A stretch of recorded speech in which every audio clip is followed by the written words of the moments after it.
Hello, and welcome back to the Holistic Health Bites podcast. Today, we are talking about statins, and specifically an article that was just published discussing the use of statins for those with high LDL or bad cholesterol when they're on a low carbohydrate diet.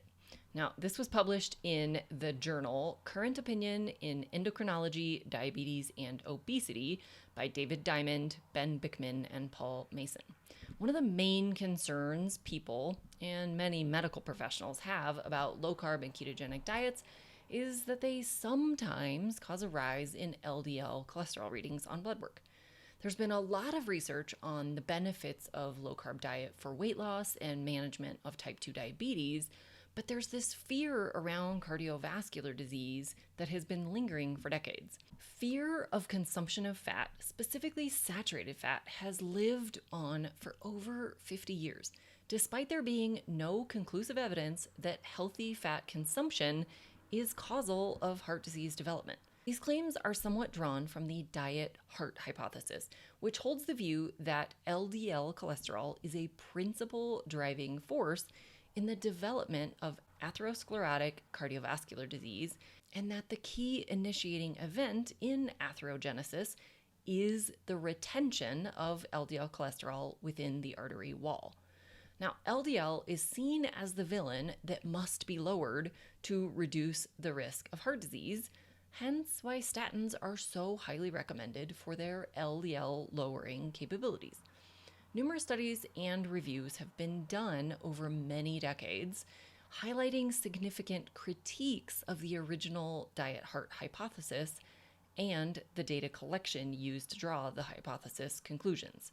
So what do we know and what do we not yet know? That is what this article is discussing. Low-carb diets have been shown to improve several markers of cardiovascular disease. It is not yet fully determined if simply increasing LDL-C is atherogenic, neutral, or even beneficial. There are no long-term studies evaluating the impact of increased LDL-C with low-carb diets to show whether there's benefit or risk. Three main factors these authors looked into in the research and the medical industry. One, is LDL-C a causal factor in cardiovascular disease? Two, what role does insulin resistance and various lipid profiles have on cardiovascular disease? And three, what does a low carbohydrate do to cardiovascular disease risks? So let's start with number one, LDL-C as a causal factor in cardiovascular disease. This belief stems from research done mostly prior to 1985 on people with familial hypercholesterolemia, which is a genetic condition causing premature cardiovascular disease due to impaired binding of the LDL to the cell receptor, which leaves more LDL in the blood. This information was then extrapolated to the entire population, stating that elevations in LDL-C must also cause the development of cardiovascular disease. But this also brings up several inconsistencies in the theory. If elevated LDL-C were the only factor, then the risks should increase with larger elevations and with longer exposure. So if a person has high LDL-C for many, many years, this should increase their risk. But those with familial hypercholesterolemia, or FH, their risk actually decreases with time. Elderly people with FH, after decades of elevated LDL-C, have no increased rate of cardiovascular disease and no increased risk of ischemic stroke either when compared to those without FH. So how can LDL-C be the causal factor if that's true? And if you take it one step further, those with FH have an all-cause mortality equal to or lower than the general population. This article posits three theories on why those with FH aren't all dying young from cardiovascular disease. Number one, a small subset of those with FH do die prematurely, but these people all seem to be genetically more susceptible to coagulopathy, independent of their LDL status. This condition alters the blood's ability to clot, increasing the risk of bleeding. This is what's actually causing the early death in those with FH. Number 2, LDL-C is important for the immune system. It actually helps lower mortality from cancer and infections. And we know infections can contribute to the development of atherosclerosis. And number 3, those with FH tend to have relatively low rates of type 2 diabetes, which is a significant risk factor for cardiovascular disease.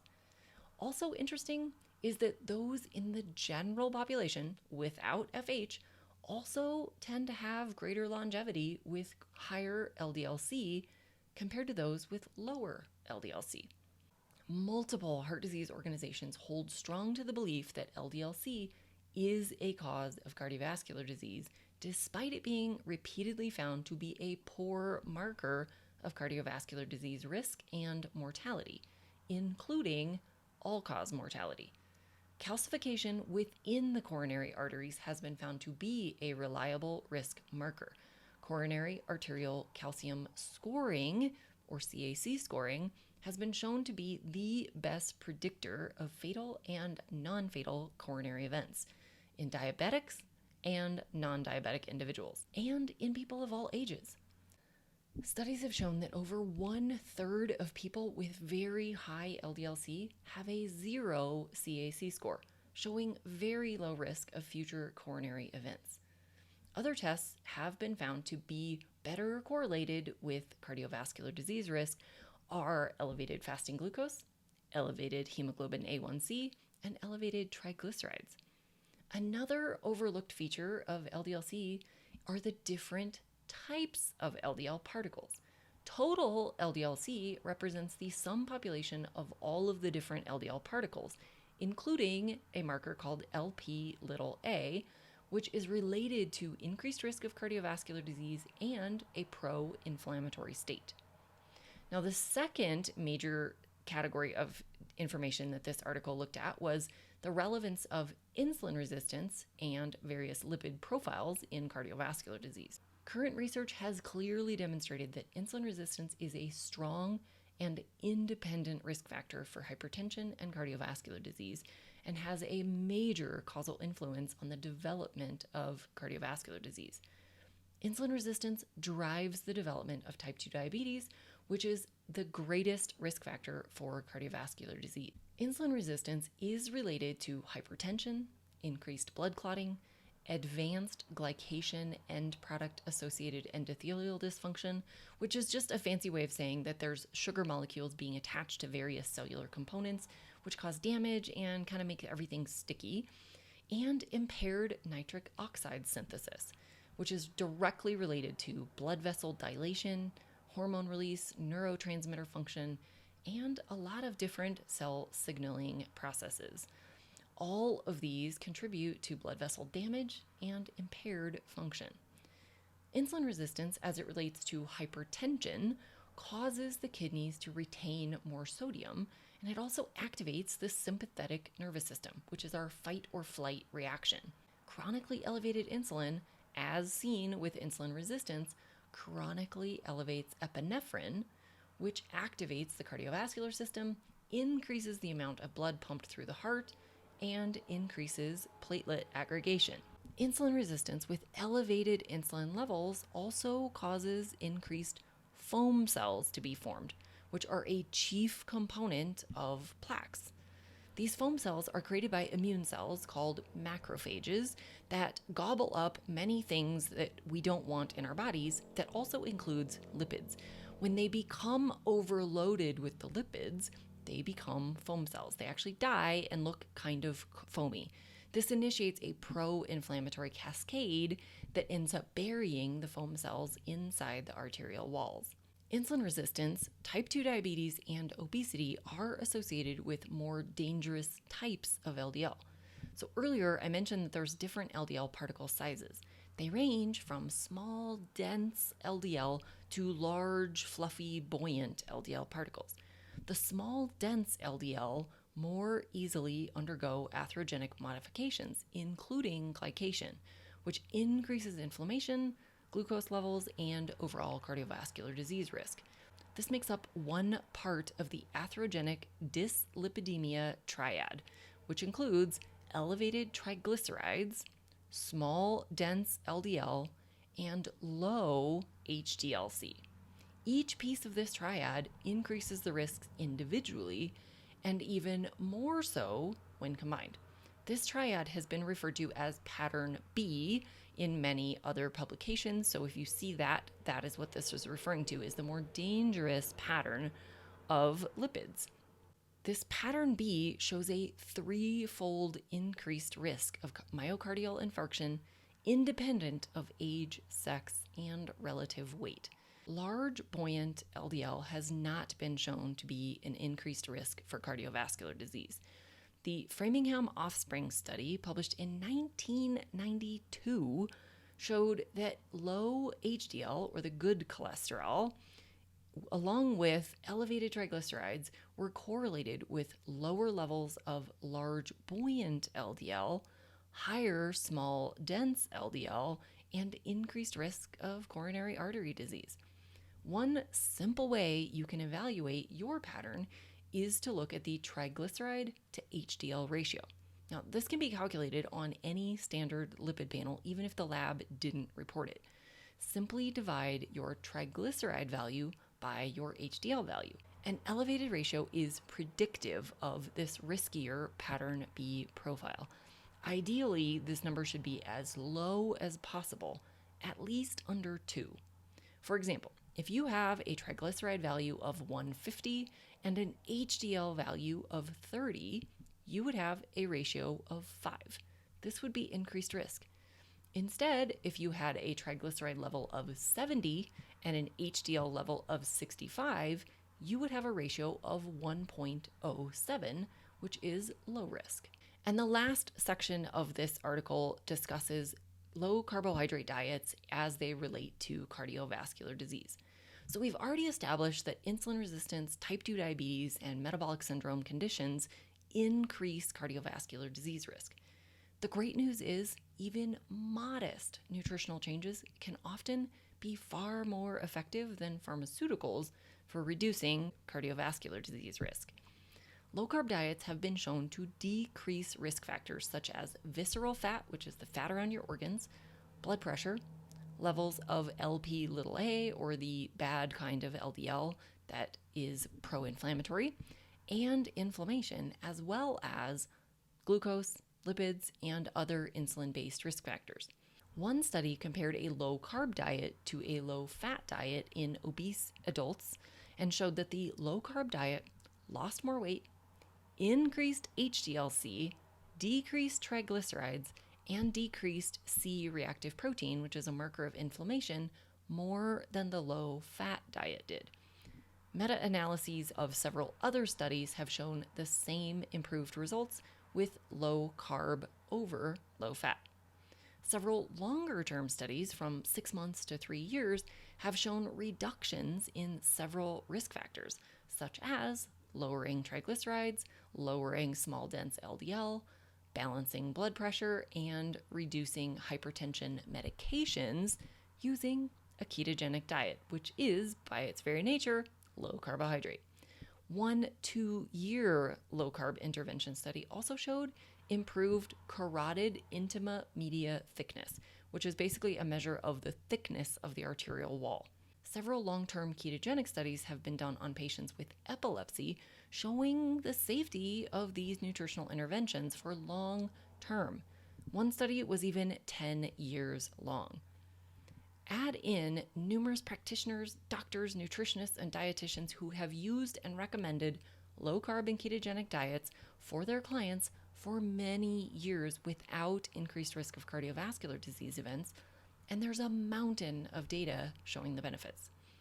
When it comes to the fear around saturated fat and increased risk of cardiovascular disease, one randomized clinical controlled trial by Volek et al. Showed that the low-carb group had superior improvement of cardiovascular disease risk factors compared to the low-fat group, despite consuming 3 times more saturated fat. While LDL-C may increase with low-carb diets, the particle size also increases, leading to more of the large buoyant LDL and therefore lower cardiovascular disease risk. There is extensive evidence that carb reduction can improve elevated glucose, insulin resistance, inflammation, hypertension, body weight, and the atherogenic triad. There are currently no published clinical trials that evaluate individuals on a low-carb diet who also have elevated LDL-C with or without statin treatment. However, there are 2 statin studies that can be helpful in assessing the risks and benefits.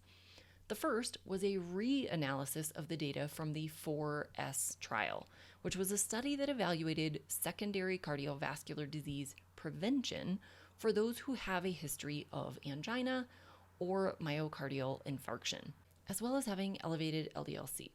All participants from this study were assessed for additional coronary events in either the placebo or statin-treated groups with either an atherogenic profile or a non-atherogenic profile with respect to HDL levels and triglyceride levels.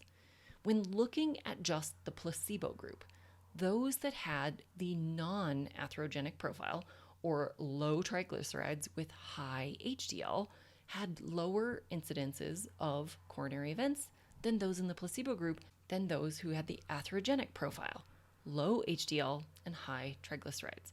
Remember, both groups had high LDL-C. This would suggest that the atherogenic profile is a stronger predictor of cardiovascular disease risks. When looking at the statin-treated groups, the statin reduced coronary events only in the population that had the atherogenic profile of high triglycerides and low HDL. The statin had no benefit on the non-atherogenic group that had high HDL and low triglycerides. So this would suggest that individuals who follow a low-carb diet that often results in the non-atherogenic profile type would not likely benefit from a statin. The second study was the prospective study of pravastatin in the elderly at risk, or the PROSPER study. This evaluated elderly men with pre-existing vascular disease or who were at increased risk due to diabetes, hypertension, and or they were smokers. The men were randomized into either the pravastatin group or the placebo group and then followed for coronary events over the next 3 years. When looking at the placebo group, those that had low HDL, consistent with insulin resistance and the atherogenic profile, developed significantly greater incidence of coronary events compared to those in the placebo group who had high HDL-C. When looking at the statin-treated group, the benefits again were only found in those with low HDL, independent of the LDL-C. Those that benefited the greatest were those that had the lowest HDL. Statins, like all other medications, come with additional risks. They increase the likelihood of developing type 2 diabetes, increase fasting blood glucose in those with and without diabetes, contribute to metabolic dysfunction, increased risks of tendinopathy and myopathy and acute kidney damage, and even cognitive impairment. If a low-carb diet creates a non-atherogenic profile, which reduces the cardiovascular disease risk significantly, this seems to be the most natural way to reduce the risk without causing negative side effects. Like any other nutrition or lifestyle program, it's always advised to work with a highly trained healthcare practitioner to ensure monitoring and proper application. Unfortunately, a lot of what you'll see on social media is not a healthy way to apply a lower carbohydrate plan and will actually increase your risks rather than decrease your risks. If you want to evaluate your risks and get started on a true heart-healthy plan, schedule a free consultation with me to discuss your unique situation. I'll leave a link in the description of this episode. Until the next, be well and vibrant.